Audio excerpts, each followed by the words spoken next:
الحمد للہ رب العالمین والعاقبۃ للمتقین والصلاة والسلام علی سید الانبیاء والمرسلین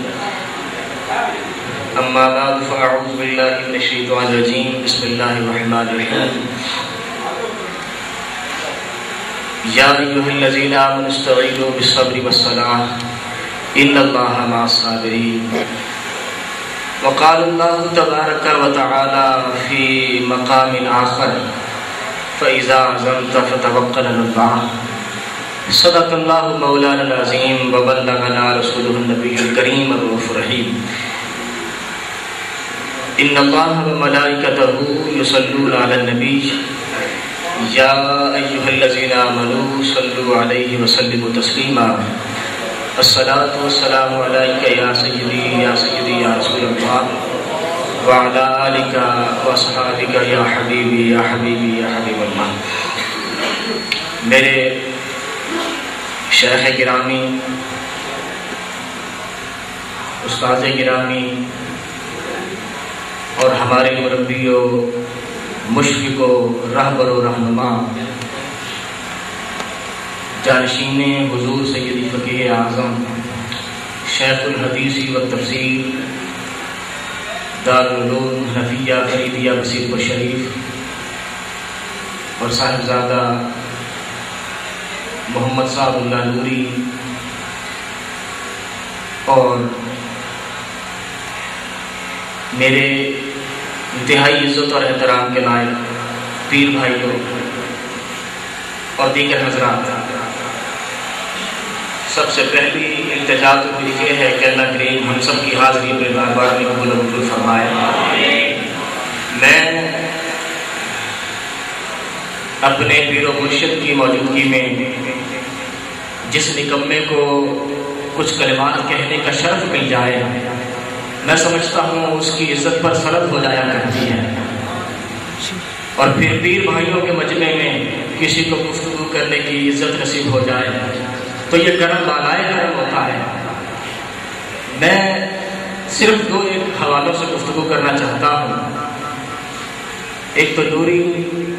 یوتھ موومنٹ کے حوالہ سے، جسے سعد اللہ صاحب نے NYM کے نام سے پکارا ہے، جسے ان شارٹ ہم NYM بھی کہہ سکتے ہیں، نوری یوتھ موومنٹ کے حوالہ سے۔ اور دوسری بات، حضرت سیدی فقیہ اعظم قدس سرہ العزیز کے حوالہ سے کچھ یاد دہانی عرض کرنا چاہتا ہوں۔ میں اور میرے والد گرامی مرحومہ مغفور مولانا قاری محمد عبدالستار صاحب نوری رحمہ اللہ تعالی، ظاہری سی بات ہے کہ ہم تو اس خاندان کے خوشہ چین ہیں۔ آپ کے عطا کردہ ٹکڑے کھا کر ہماری رگوں میں جو خون دوڑ رہا ہے، یہ در فقیہ اعظم کے عطا کردے لقمے ہیں، یعنی مرتے مر جائیں گے مگر ہمارے منہ سے فقیہ اعظم کے لنگر کی بو ختم نہیں ہو سکتی۔ یعنی ایسا کرم ہم نکموں پر۔ آپ اندازہ کیجئے کہ حضرت سیدی فقیہ اعظم کی حیات طیبہ کو جب ہم تنقیدی نظر سے دیکھتے ہیں کہ حضرت فقیہ اعظم پاکستان مولانا ابوالخیر محمد نور اللہ نعیمی قدس سرہ العزیز نے اپنی ساری زندگی میں کتنی کامیابیاں حاصل کی ہیں اور کتنی منزلیں ہیں جو آپ طے نہیں کر پائے، تو حضرات گرامی قدر بے لاگ تبصرہ کیجئے اور غیر جانبدار مطالعہ کیجئے سیدی فقیہ اعظم کی حیات طیبہ کا، تو آپ کو پتہ چلتا ہے کہ جو لوگ پوری جماعتیں مل کر جو کام سر انجام نہیں دے سکتی، وہ تنے تنہا حضرت ابوالخیر محمد نور اللہ نعیمی نے کام سر انجام کر کے دکھایا۔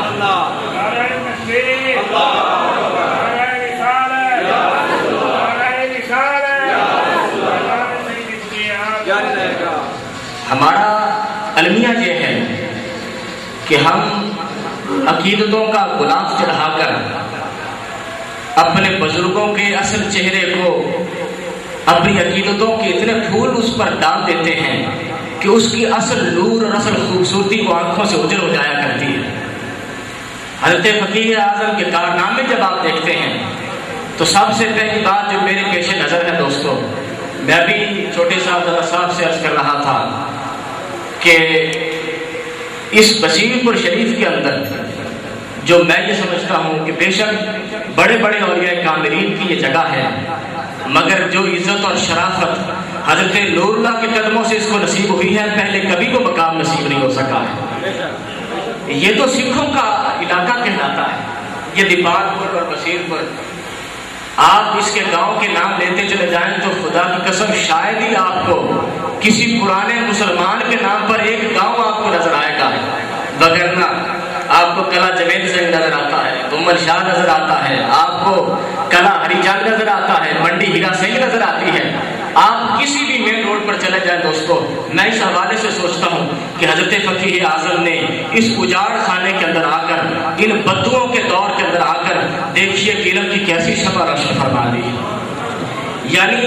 اگر کوئی صاحب صفائی قلب انسان بصیر پور میں آتا ہے، ہم لوگوں کو نور اللہ کا دربار نظر آتا ہے، مگر ان کو آسمانوں سے لے کر دربار تک اللہ کے نور کا سلسلہ نظر آتا ہے۔ یعنی ہمیں صرف حضرت فقیہ اعظم کے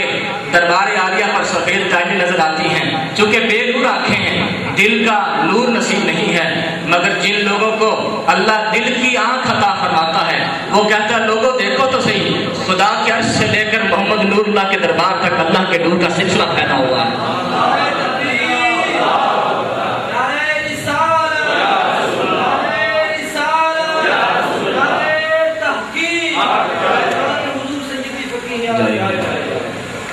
دوسری بات کہ آپ نے آ کر نہ صرف طریقت کے میدان میں یہاں پر لوگوں کو بتایا کہ طریقت کسے کہتے ہیں، طریقت کا اصل چہرہ حضرت فقیہ اعظم کی ذات گرامی نے بتایا۔ لوگوں آپ نے بزرگ فرماتے تھے، ہمارے اگر آپ پرانا مطالعہ کیجئے تو طریقت اور شریعت کو کتابوں میں لکھا، آپ جانتے ہیں کہ تھیوریز ہمیشہ بکس کے اندر لکھی جاتی ہیں، نظریات، تھیوریز، نظریے، یہ ایک بکش نالج ہوتا ہے، یہ کتابوں کے اندر تحریر ہوتا ہے، مگر کوئی مجدد آتا ہے اس کتابی علم کو اپنی ذات پر نافذ کر کے بتاتا ہے لوگوں کہ نظریہ کسے کہتے ہیں اور عمل درآمد کس کو کہتے ہیں۔ تو حضرت سیدی فقیہ اعظم کی ذات گرامی نے بتایا شریعت اور طریقت کے علاقے کے اندر میں دل آزاری نہیں کرنا چاہتا، اور نہ ہی ہمارا یہ سبق دیا گیا ہے کہ باقاعدہ نامینیشن کر کے لوگوں پر انگلیاں اٹھا کر بات کرنے کا ہمارا اندازہ نہیں ہے۔ دوستان گرامی قدر، جس جگہ پر نوجوان عورتیں بے پردہ ہو کر اپنے پیر کے ہاتھ چومتی ہوں اور اپنے پیر کے پاؤں کو بوسے دیتی ہوں، اپنے پیر کے پاؤں کو دباتی ہوں، حضرات گرامی قدر اس علاقے کے اندر آ کر محمد نور اللہ نعیمی نے بتایا ہے کہ محمد مصطفیٰ کی بیعت کس کو کہتے ہیں۔ سیدہ عائشہ صدیقہ فرماتی ہیں ما مس النبی ید امرأۃ عند المبایعہ، امام بخاری کہتے ہیں کہ سیدنا عائشہ فرماتی ہیں رضی اللہ تعالیٰ عنہ ام المؤمنین، آپ فرماتی ہیں کہ سرکار دو عالم نے آج تک اپنی ساری حیات طیبہ میں کسی کو عورت کو بیعت کرتے ہوئے کسی عورت کے ہاتھ کو مس تک نہیں ہونے دیا۔ اس علاقے کے اندر آ کر حضرت فقیہ اعظم نے بتایا لوگوں علم ہوتا ہے تو یہ ہوتا ہے، طریقت ہوتی ہے تو یہ ہوتی ہے۔ اور آپ 1945 آپ جانتے ہیں ہمارا وطن عزیز پاکستان جو ہے 1947 کے اندر بنا ہے۔ میں بلا کر آ کر یہ چیز LYM اور نوری یوتھ موومنٹ کے حوالے سے آ کر اپنے گفتگو ختم کروں گا۔ باقی جہاں تک حضرت امام علی مقام کا تعلق ہے دوستو، آپ یوں سمجھیے کہ جیسے ہم حسین کی کشتی میں سوار ہیں۔ سرکار نے فرمایا کہ میری اولاد کی مثال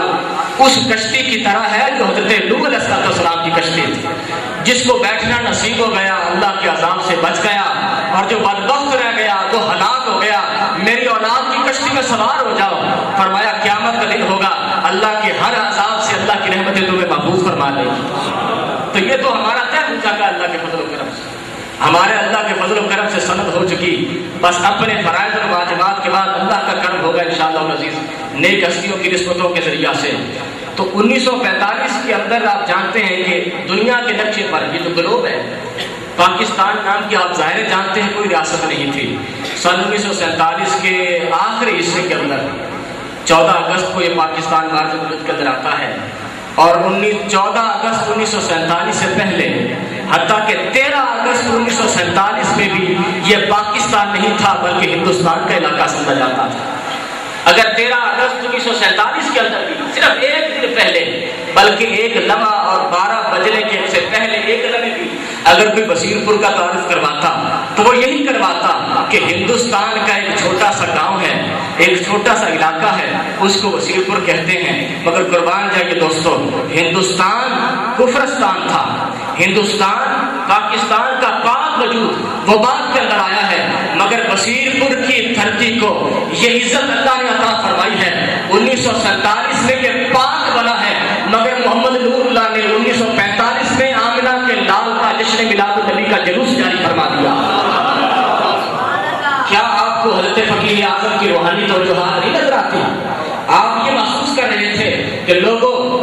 کبھی یہ کفرستان ہوتا تھا، کبھی یہ دھرتی ناپاک ہوتی تھی، اب اللہ نے نور اللہ کے قدموں کے ذریعے سے اس کو پاکیزگی عطا فرما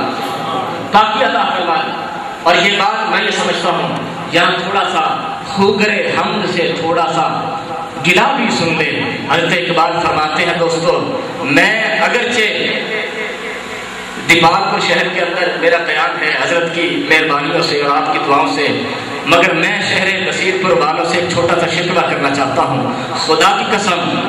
حضرت فقیہ اعظم کا جو جتنا ادب اور مقام بنتا ہے، بصیر پور والوں تم نے حضرت فقیہ اعظم کے ادب کا حق ادا نہیں کیا۔ بڑا عزت دی ہے، جو مقام اور مرتبہ حضرت فقیہ اعظم کی عزت کرتے ہیں، میں سمجھتا ہوں خدا کی قسم آپ تو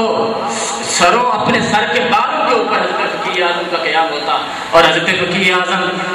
اس کے علاوہ اور بے شمار باتیں ہیں جو میں آپ کی خدمات کے حوالے سے عرض کر رہا تھا۔ 1945 کے اندر کوئی تصور نہیں کر سکتا کہ 12 ربیع الاول شریف کا جلوس نکالا جائے۔ یہ حضرت فقیہ اعظم کی یہ کلندرانہ شان ہے کہ اس عالم کے اندر بھی سال 1945 کے اندر آپ نے جلوس نکال کر اپنی قائدانہ صلاحیتوں کا لوہا اس وقت بھی منوا لیا تھا کہ جب ابھی وطن عزیز پاکستان نہیں آیا، اور 9 ستارے جو قومی اتحاد ہے وہ تو غربات میں آتا ہے۔ تو میں آپ کو ایک عرض کرنا چاہتا ہوں، آپ جانتے ہیں کہ اب بھی ہمارا وطن عزیز پاکستان بھی لوگوں اس کی جو لٹریسی ریٹ ہے، شرح خواندگی ہے، وہ بہت کم ہے۔ سرکاری عدد اور ہے جو ہماری حکومتیں بتاتی ہیں وہ اور ہے، اور جو پرائیویٹ ادارے جو سرویز کرتی ہیں، جو شماریات لیتی ہیں، جو اسٹیٹسٹکس لیتی ہیں، اکٹھے کرتی ہیں، ڈیٹا تخلیق کرتی ہیں، ان کے اور ہمارے سرکاری اعداد و شمار میں بڑا فرق ہوتا ہے۔ اب بھی جہالت ہے، اب بھی ہمارے قانون کے مطابق وہ شخص بھی پڑھا لکھا ہے جس کو کچھ نہیں آتا وہ قلم اٹھا کر اپنے سائن کر لیتا ہے، یا وہ اخبار کی سرخی پڑھ لیتا ہے۔ ہمارے جو شرح خواندگی کا معیار ہے ہمارے نزدیک وہ بھی پڑھا لکھا شمار ہوتا ہے، حالانکہ اس کے علاوہ اس کو کچھ نہیں آتا۔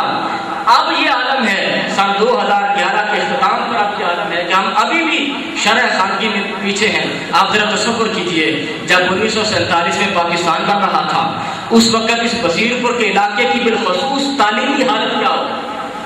یہاں پر کتنے لوگ ایسے ہوں گے جو لکھنا پڑھنا جانتے ہوں گے۔ اور آپ جانتے ہیں جب